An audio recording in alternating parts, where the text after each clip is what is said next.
Yan, assalamualaikum warahmatullahi wabarakatuh mga kapatid. So alhamdulillah, naka-out na tayo sa duty. Time check 5:20 na ng hapon. Uwi na tayo sa bahay. So bago pala tayo umuwi ay puntahan natin yung office dito sa office ng Lalamove dito sa sa may Bonifacio. Magtatanong tayo sa kanila kung pwede magpa-active ulit sa Lalamove apps kasi naban kasi yung Lalamove ko dati dahil sa mga cancellation natin at bawal pala yun. So samahan niyo ako ngayon at bismillah.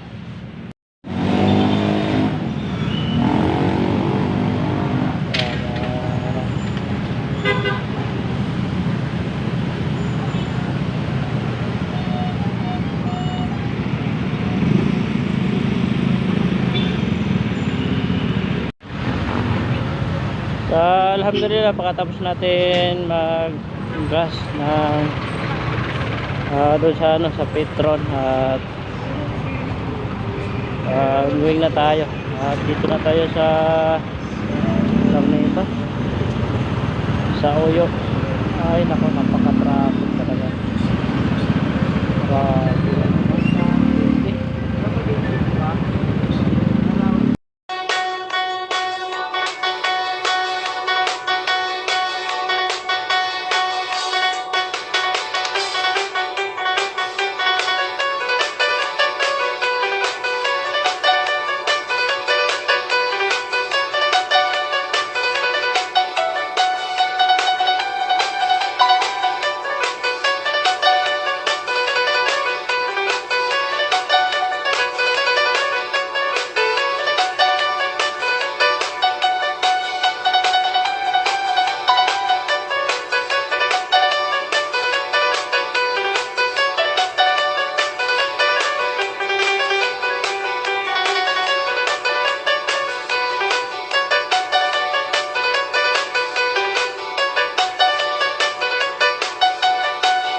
Pala sa Manila yung office ni Lalamove at tayo nang ikot na natin dito na may ikot.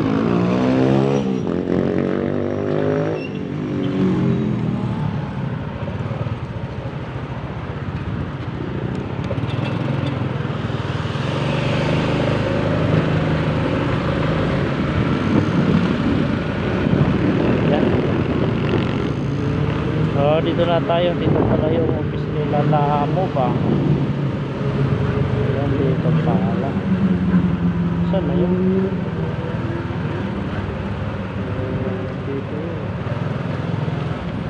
Dito